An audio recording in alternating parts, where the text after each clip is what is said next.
go.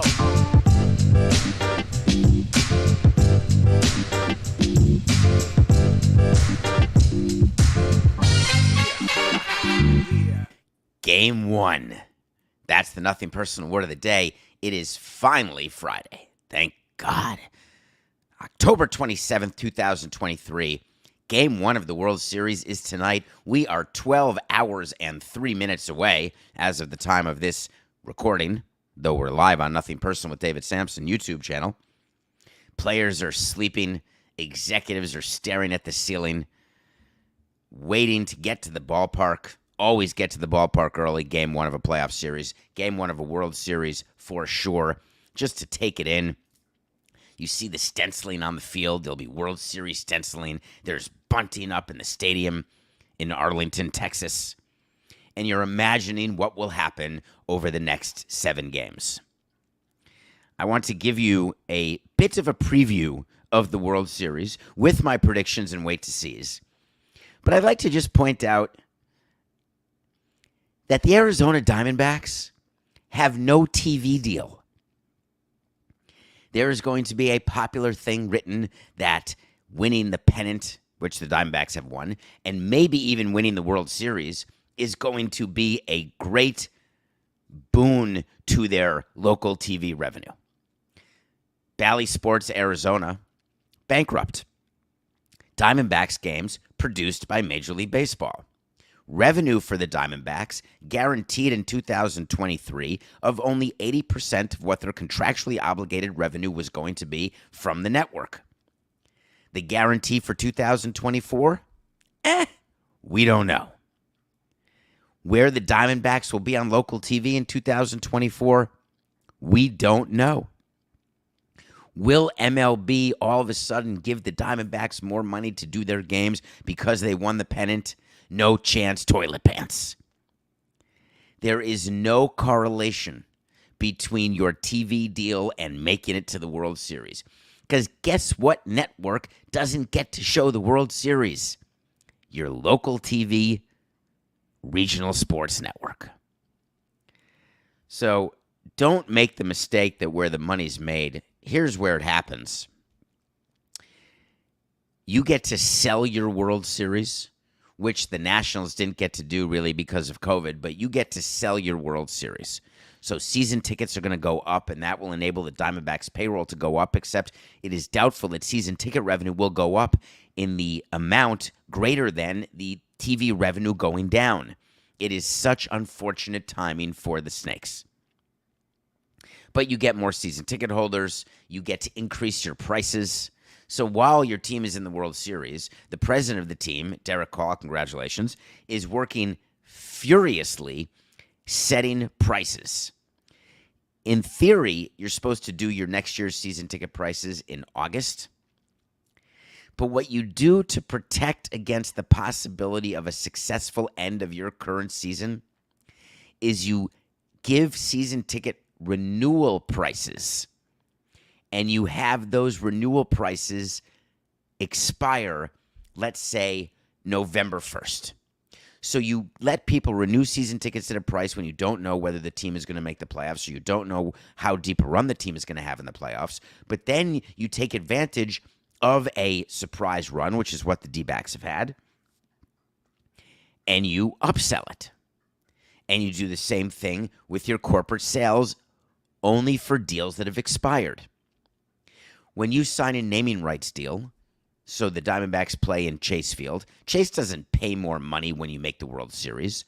When you have a 3-year outfield wall sign, it's like a free agent or a player signed to a long-term deal.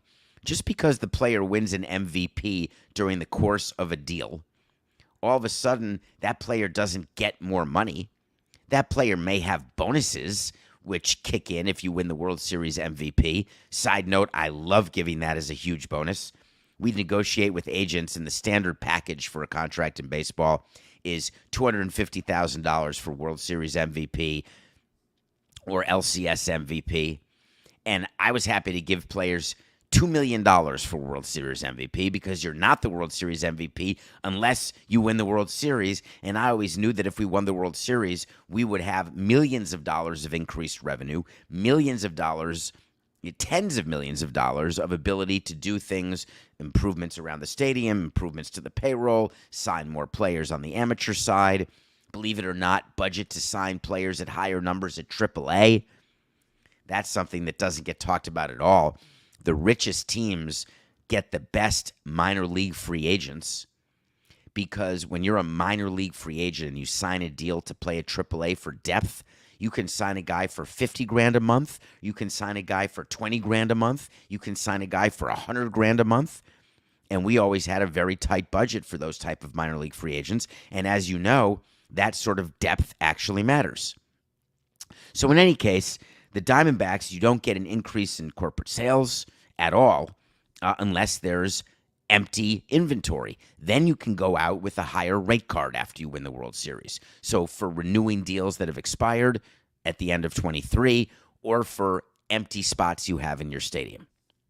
The other thing that we would do when we were in the playoff run, which was many of the years, contrary to what people think, or when we actually won the whole thing, is you create other corporate sponsorship areas in your ballpark.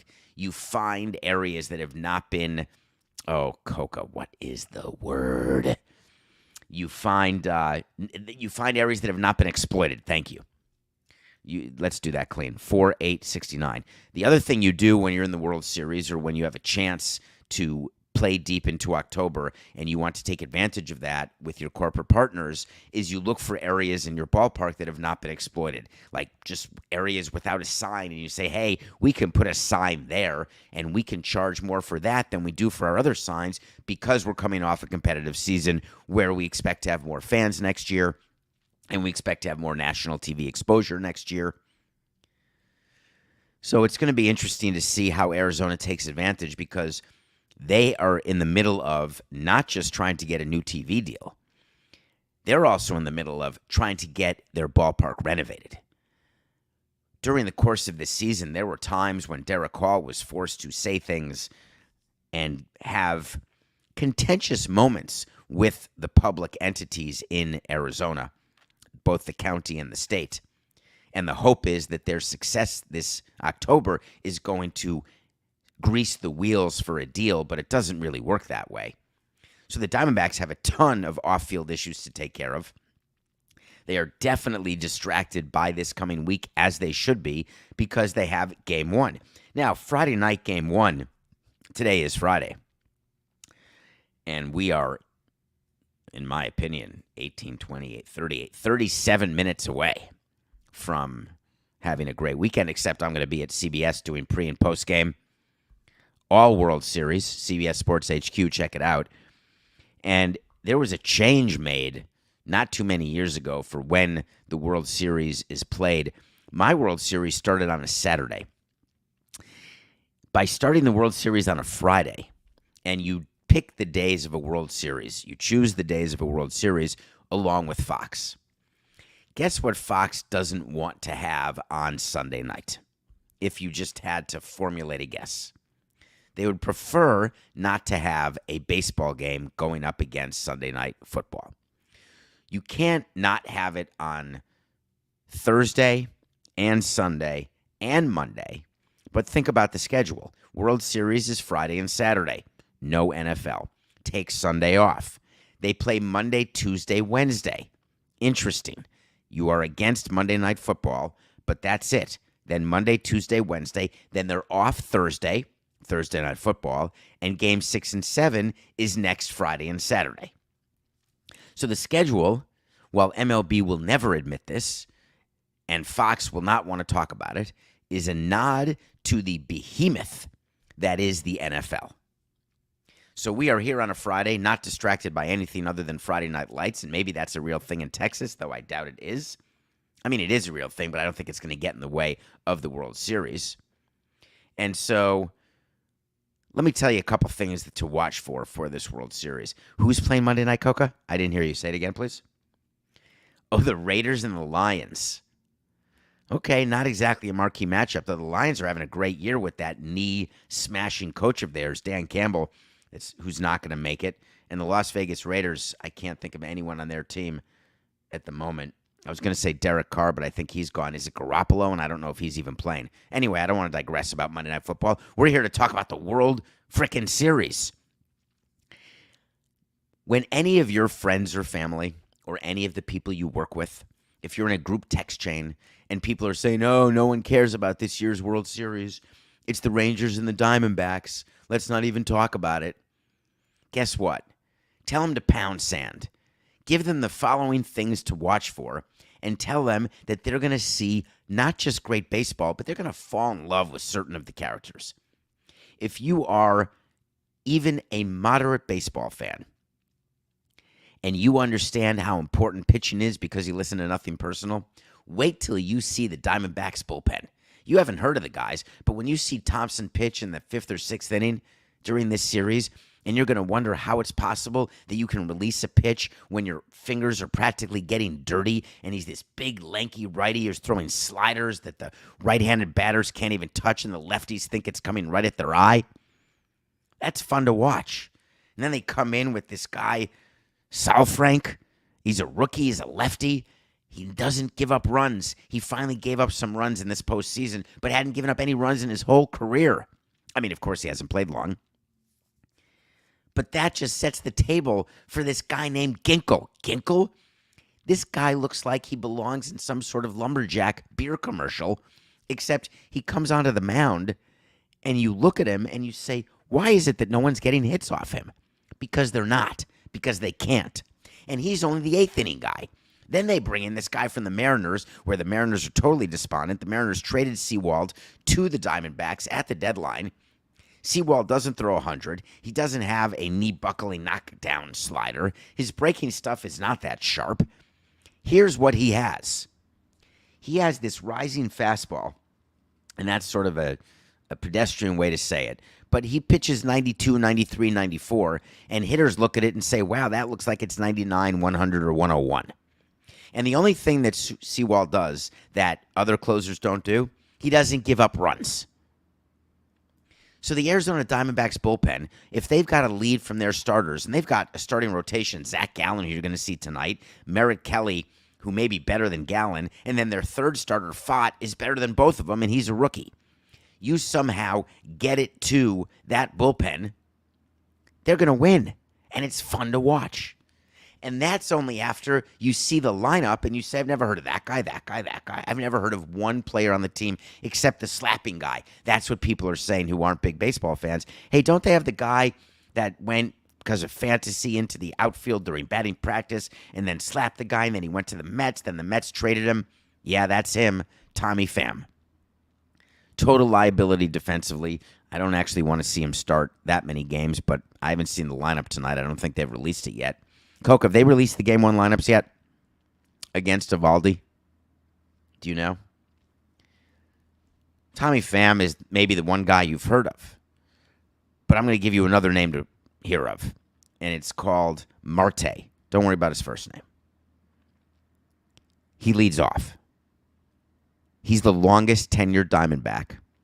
He was the MVP of the LCS. And all he does is hit. And hit and run and run. The Diamondbacks are a speedy team. They do hit and run. They steal bases. They create chaos on the base pass. And before you know it, they've got runners in scoring position. And eventually you're going to get a hit with runners in scoring position, which means eventually you're going to score runs. They got shut out in Game 2 against Philly 10-0. They rebounded immediately in Game 3. Obviously, they won 4-5 after losing the first two. The rookie Corbin Carroll didn't win the MVP, but the rookie Corbin Carroll he's got this funny-looking mustache. Mustaches must be in right now. So he's got this funny-looking mustache, and he was born to be a baseball player.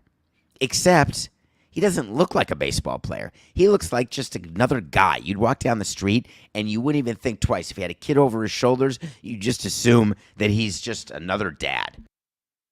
if he's holding, I picture Corbin Carroll with the helmet that has the straws that go to your mouth that are full of beer, or the guy walking around Disney with necklaces and pins holding double barreling. That's how I picture Corbin Carroll. Maybe on some sort of lawnmower. But guess what? I'm wrong. Corbin Carroll is a player. And that's not even getting to the guy with purple hair, a guy named Gurriel. You'll see him. If you're a Marlins fan, you know about Yuli Gurriel. This is Lourdes Gurriel. So you can tell that I'm pretty pro Diamondbacks. Until we get to the Rangers, and you look at the top of their lineup for $500 million, Marcus Semien, Corey Seager. Corey Seager, who's had an amazing playoffs, overshadowed by Adolis Garcia, who is not even arbitration eligible yet. 30-year-old cast-off from other teams, and yet he is the center of a World Series playing team. Cleanup. It's remarkable. So there's pitching, there's hitting, there's a great manager story. Bruce Bochy, the guy was retired. The guy was going goo goo gaga with his grandchildren. He has 3 rings already. And yet he has come back, and this is his first year, and he has Texas in the World Series for the first time since 2011, trying to win their first ever World Series. Can you imagine being fans of a franchise, and they've never won a World Series? And then people in Miami or New York or Boston complaining? I find it to be ridiculous. How about the fact that both teams lost 100 games 2 years ago? Never happened. That you lose 100 games and then 2 years later in the World Series, both teams. It's remarkable. But you're going to hear from the haters. These are 2 of the worst teams to ever play in the World Series. They have the smallest number of combined victories of any 2 teams who have ever played in the World Series. These are markets where MLB is despondent beyond repair. Ignore the hate, ignore the negativity. And how about enjoying this World Series? And if you're from New York, why don't you revel in the fact that one of your former players, 2 of your former players are playing again. One of them is going to get a ring, I just realized. One of Tommy Pham and Max Scherzer are going to get a ring. How about Jacob deGrom may get a ring? You got to be super excited about that if you're a Mets fan. I would think that Steve Cohen is doing the Snoopy dance. He's so happy for Max Scherzer and Jacob deGrom and Tommy Pham. He must have a tear in his eye. So how's it going to end? With tears and a journey. The journeys to the White House. Tears are for what might have been and what may never be. I disrespected the Diamondbacks last round, picking the Phillies in 5. I'm a prize fool, not realizing how similar the Diamondbacks were to our Marlins of 03. They're young. They're going to win. They're going to win. They're going to just win, baby, because that's what they do.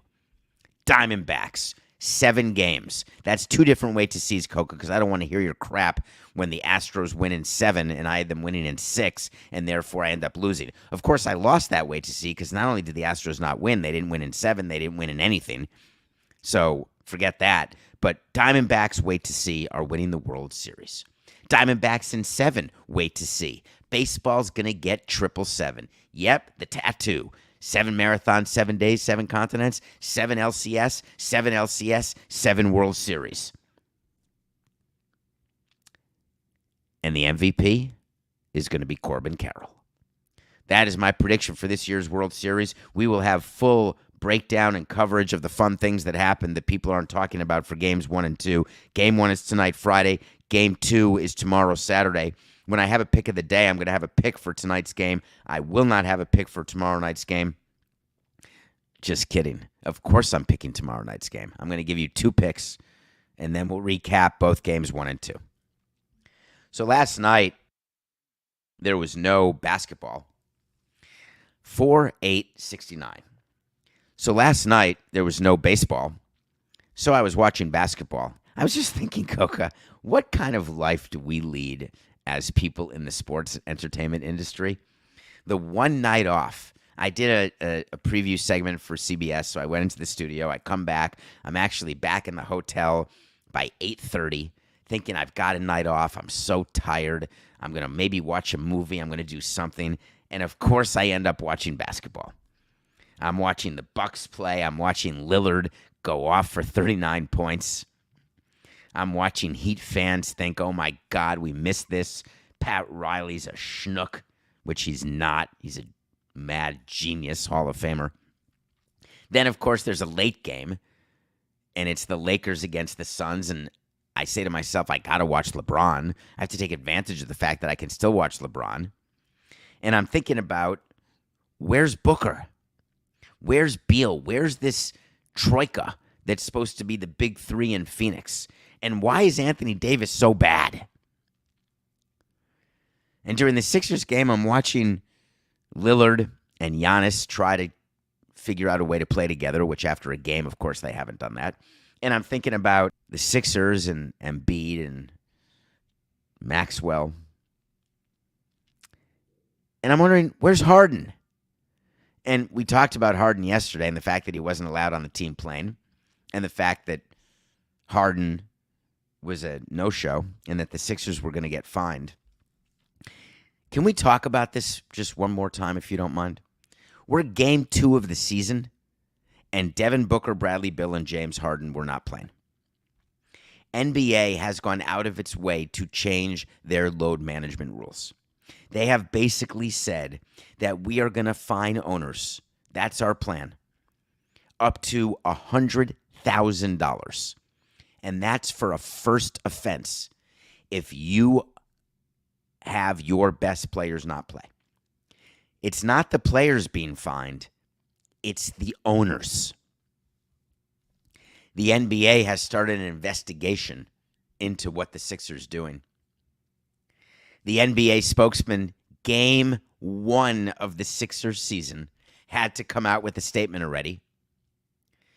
We are looking into the facts around James Harden's availability tonight to determine whether an approved reason exists for his lack of participation.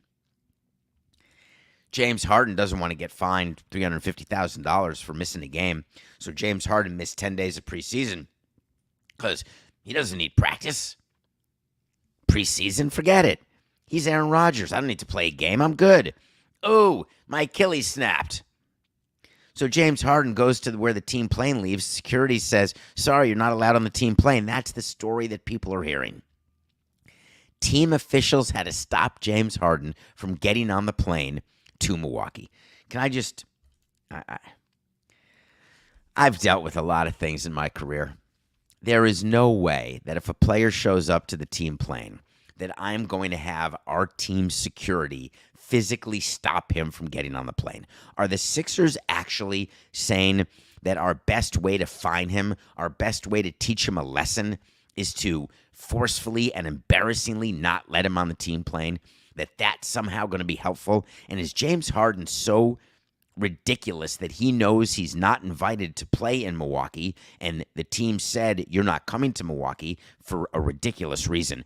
We want you to stay in Philly because you have a better chance to rehab and to get yourself into condition with the people we have back in Philadelphia. The Sixers said that it's more efficient to be at the team's practice facility to work with the Sixers development coaches and medical staff. It's ridiculous. Basketball teams travel enough trainers. They travel enough assistant coaches. Have you looked at an NBA bench recently? There's 2 rows of coaches all wearing the same quarter zip. But none of them could help Harden get into game shape after missing 10 days. It's absolute ridiculousness. The fact is the Sixers were trying to paper a trail, set a record that James Harden was physically unable to perform, that he was not ready to perform, and that is why they didn't want him in Milwaukee. But then they have the embarrassing story that they literally stop him from getting on a plane as though they're in the lobby of a LaGuardia and before a Spirit Airlines flight, that there's that level of mayhem. It's preposterous. It makes everyone look bad, including the NBA. You can call it a personal matter if you want, and those are pretty much the rules. That you can miss games for injury, personal reasons, or rare and unusual circumstances. I think saying F you to your team president is likely a rare and unusual circumstance, so maybe that's what the Sixers can use as a reason that Harden didn't play. How can we play a guy who is so blatantly disrespectful to the team president? Personal matters. It came out that James Harden was taking care of his mom, and I'm not impugning Harden if his mom is sick. Okay. That seems a mighty big coinkydink. Of course, I'm not hoping she's sick. Devin Booker has a foot injury. Ouch. Played game 1. Didn't look so bad. Didn't want to play game 2. Didn't play game 2. Lakers season opener. But don't worry, we're getting him an MRI. That'll teach the league that our guy's injured. I can give you a back MRI all day long. I can give you a shoulder MRI, and I'll give you the film. It's ridiculous. So here's what's going to happen. The NBA is going to investigate, and the NBA will have no choice but to fine the Sixers and the Suns. And the reason they don't have a choice is that it's like when you're disciplining your children. You cannot, I believe it was the Lakers home opener, wasn't it?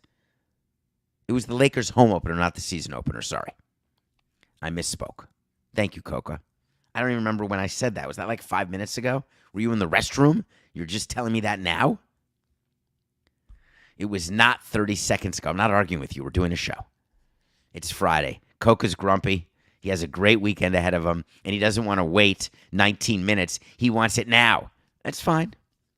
And now I lost my train of thought. Oh, the NBA.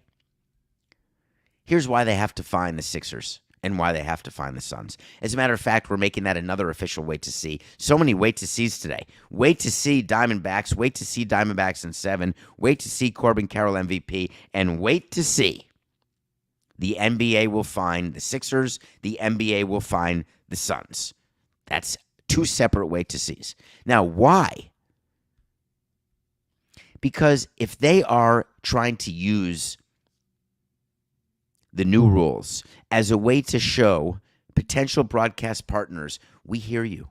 We care about you. We want our stars playing. Give us money for these midweek games, for these regular season game 30s, because you're going to have superstars and our fans like watching superstars. They're going negotiating with the broadcast partners, potential broadcast partners, who would sit across the table and say, yeah, your load management, what a crock of crap. What about the Sixers? What about the Suns? And then the NBA will have to say, yeah, but they were injured. There was a foot MRI. There was personal matters. No. They want to be able to say, yep, we're finding owners, and owners are not too happy about it. They're going to have their stars play. Of course, it makes me laugh because it's not going to work at all, as we already see in Game 2 or in some teams' Game 1. Okay. Where are we, Coca?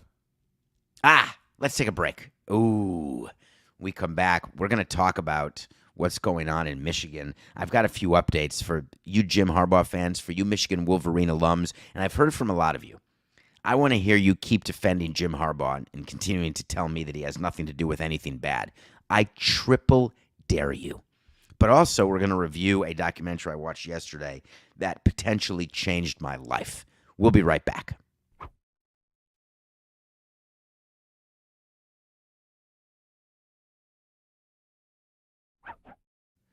Welcome back to Nothing Personal. It's Friday, October 27th, 2023. Thank you for downloading, reviewing, subscribing. More importantly, subscribing. Nothing Personal with David Sampson YouTube channel. Go to davidsampsonpodcast.com. Guess what's coming next week? Coco, what day are we doing it? There is our 3rd specialty merch drop. All the people who sent me all your pictures, I love you in the wait to sees. Do you like having me on your chest where I'm sort of predicting the future? The future is just business. The horse hockey, the stickers, the shirts, and then the regular Nothing Personal merchandise like what I'm wearing right now. That's not this side. Oh, it is this side. That's weird. Right there. It's on your left side. These are polos that you can wear to work. DavidSampsonPodcast.com. So I watched a movie yesterday, and we have to talk about it, and I'm sorry. I want to apologize in advance for this conversation. Not because it's going to be a bad conversation, mind you, because it may change your life. There's a documentary called Poisoned, The Dirty Truth About Your Food. I believe it's on Netflix. So I've watched The Cove, I've watched Food Inc., I've watched Super Size Me. And for about a minute, I say to myself, all right, I'm not going to eat McDonald's 3 times a day for 30 days. I'm not going to order spicy tuna or regular fatty tuna the next time I get sushi. But you know what? There's got to be a lot of tuna in the world. There just have to be. And is it right that we're catching tuna and eating tuna? I could debate it. We could think about it. We could talk about it. This documentary called Poison, The Dirty Truth About Your Food discusses the fact that we've got governmental entities whose sole job is to protect us from botulism. Their sole job is to check processes at slaughterhouses. Side note, read Upton Sinclair, The Jungle, please, if you haven't read that about the Chicago slaughterhouses. These governmental entities, and for those of you who like anarchy, who don't want to have any sort of government involvement at all, too much government, that's fine. Grow your own food, slaughter your own cattle, grow your own chickens, whatever you want to do. Up to you. Be a vegan. Here's the thing about farmers. I love farmers. I love farming. I don't love doing it. I love the fact that it exists as an industry. It exists as a profession. I mean, how can you not appreciate people who grow corn on the cob that you can eat in August? I appreciate all that. I don't love the fact that certain of our lettuce plants are being watered and irrigated by sprinklers that are getting their water from pools of water that have cow crap in it. Don't love that. I don't love exactly what people do to get eggs from chickens. I don't love exactly how cows are slaughtered and then what exactly we're eating. I'm not saying you're going to eat a hot dog again or not eat a hot dog again. I'm just saying you may not. I'm not saying you're going to never eat an egg again, but you may not. I'm not saying you're never going to have chicken again, but you may not. I'm not going to say you're not going to have a filet again, but you may not. Now, what you're going to say is, I don't want to watch it because I don't want to know. And I understand the ostrich in the sand defense. Absolutely. It is way easier to go about your life and not think about things that interrupt your way, that require sacrifice, that take away pleasures that you have. Or it changes your life for a minute. It's like, here's what I thought of watching this movie. When I get sick, I always say to myself, I'm going to sleep more. I'm going to rest more. I'm going to eat better. I'm going to take care of myself. I'm never going to take my health for granted again. And then you feel better for 2 days in a row, and you're right back doing the same things you did. Pulling all-nighters, partying your tuchus off. We all do this.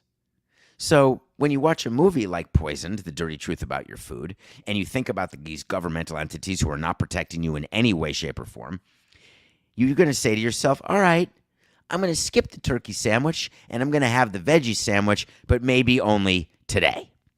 Let's see what happens tomorrow. And then 2 days passes, 3 days pass, 4 days pass, and you're back to doing what you were doing. I'm now in the stage where I'm not doing what I was doing because I just watched the movie. And if I don't have taste or smell, why don't I just keep actually following through? So, the Poison, The Dirty Truth About Your Food, it's a cautionary tale.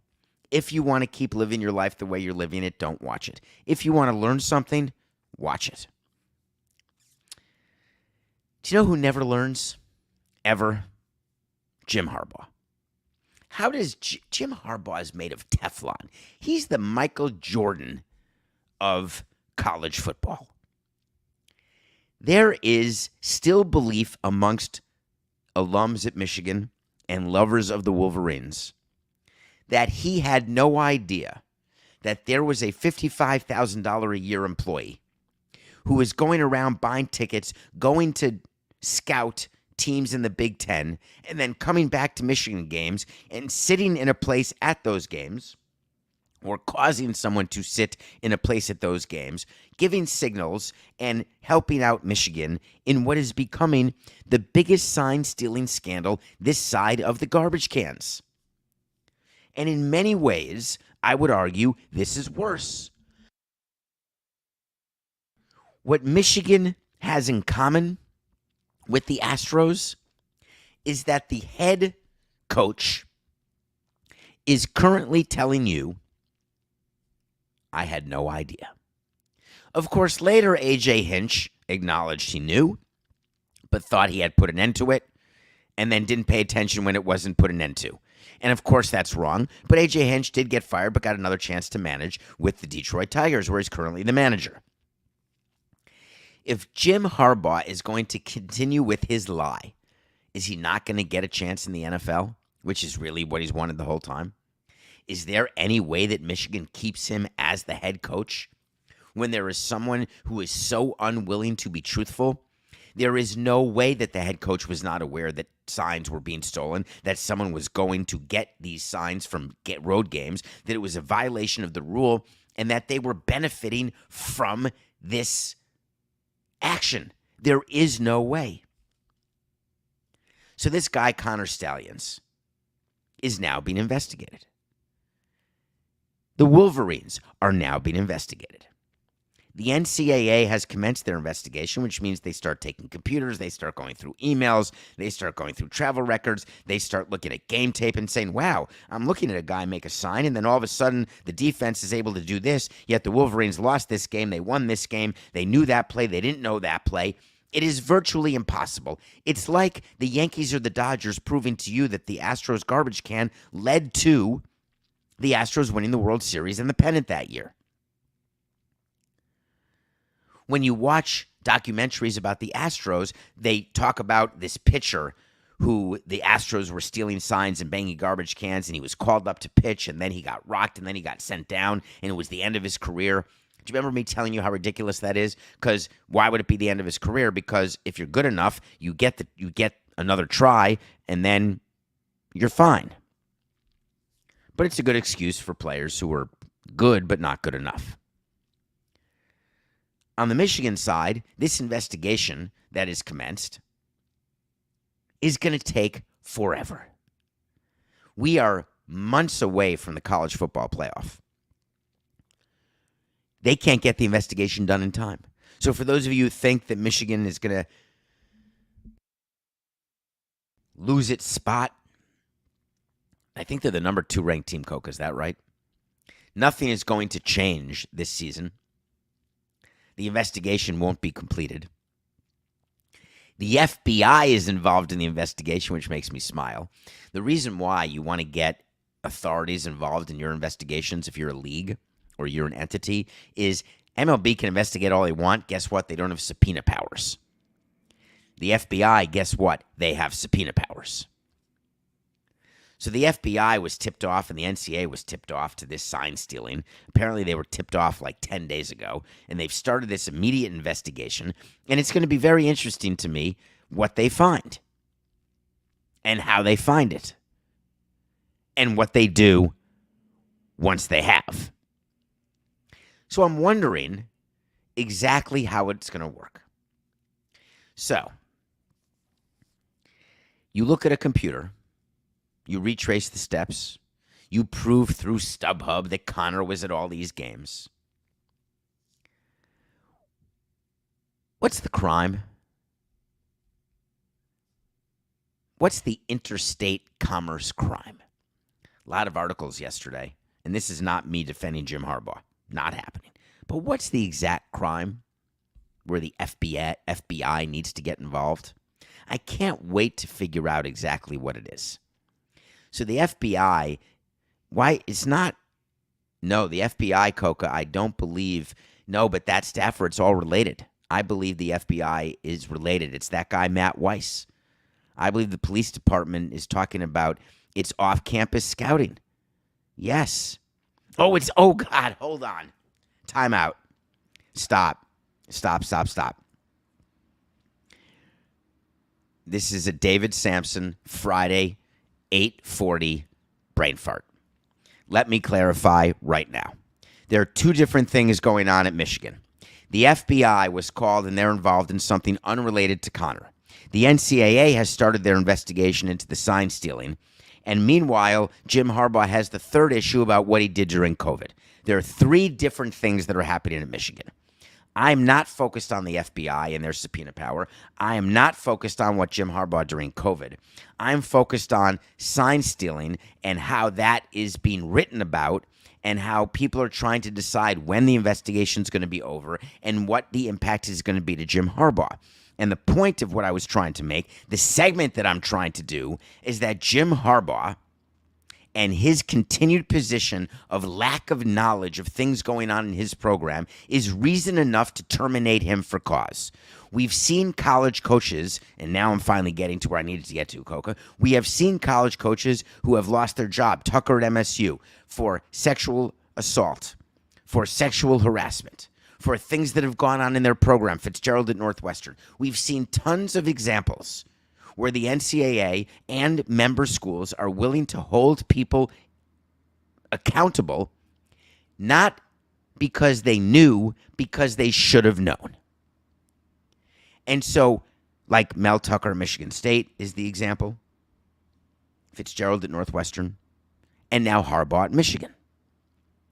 It doesn't matter. Harbaugh's defense can't be, and the guy at Yahoo, what's his name, Coca, please? Dan Wetzel of Yahoo, said that there's no evidence that has emerged implicating Jim Harbaugh directly or showing he had knowledge of Michigan's alleged in-person scouting operation. But that can't stick. So the NCAA is going to have to make a decision on how they punish Jim Harbaugh. And if you're Harbaugh's attorneys or Harbaugh's representatives, you'd like to get satisfaction on all of the investigations involving Michigan and Harbaugh, because it's not double jeopardy when there's different crimes, but it would be nice if it were not hanging over Harbaugh's head as he decides, am I staying in Michigan? Am I going to the NFL? What is my future? And what I'd like to see happen is that Jim Harbaugh is off the sidelines. Because when you have a situation where he has gotten as much negative attention as he's gotten, has done enough nefarious activities at all levels of a program, why would an NFL team want to bring him in? Why would any college campus want to have him on their campus? Isn't it enough? But David, he's only been accused. He hasn't been convicted. It hasn't been proven that he did it. Fine. I'll wait for the proof. Happy to do it. I'm not giving you my seventh wait to see on this topic. I absolutely refuse to. That said, Harbaugh's got a problem. All right, let me give you my picks for the weekend before we go. How did we do yesterday? Bills 8.5 over the Bucks. Everybody said the Bills were going to crush, and the minute I heard everyone at CBS predicting the Bills were crushing, it occurred to me that I may have a problem. And I did. And it started with the back door. The Buccaneers lost the game, but did a backdoor touchdown and lost, I believe, 24-18. Therefore, not covering, that's a loss. The Bucs were up 113-104. They're going to cover the 6. The final score is Bucs by 1. We lost. We're back to 500. It is October 27th, and we are 156-156. I have 3 picks for you. Game 1 of the World Series. Haven't predicted it yet. Diamondbacks in 7. That means the Rangers have to win 3 for me to have that right. The Rangers are going to win game 1. Eovaldi against Gallen. Gallen is not as good on the road. I'm not pleased with how he's performed so far in this year's playoffs. He's due for a good start, but Eovaldi, you cannot deny his postseason results. It's a bit heavy at 170, but we're taking the Rangers. Saturday, we've got Zion Williamson and the Knicks playing. The Knicks coming off their 4-point loss to the Celtics. Zion Williamson, the Pelicans won a game. Zion Williamson is no longer the cream of the crop, no longer one of the top 5 players in the NBA, not even close. The Knicks are decent. Not great, but I'm just not a Pelicans guy. We're taking the Knicks over the Pelicans on Saturday, and then we get to the big game on Sunday in the National Football League. Aaron Rodgers and the Jets is playing against Eli Manning and the Giants. It is amazing to have a Giants and Jets game like this. The Giants are getting 2.5 points, which is how it should be, because obviously Rodgers is better than Manning. Giants plus 2.5 over Jets is the pick on Sunday. So we've got Rangers in game 1. We have Knicks over Pelicans on Saturday. We have Giants plus 2.5 over the Jets. And we have the bonus pick, which is not smart to do, but I'm going to do it. Game 2 of the World Series, not announced, but it's going to be Jordan Montgomery against Merrill Kelly. If the Rangers win game 1, they're not going to go up 2-0. The Diamondbacks are going to win game 2. So I'm going with the Diamondbacks in game 2. You likely don't have a line yet. You likely don't have starting pitchers yet, but you're going to. And I promise you, it's going to be Kelly. And if you haven't watched him, watch him. Enjoy your weekend. We'll be back Monday, live, 8 a.m. Let's be careful out there, because it's just business. This is nothing personal.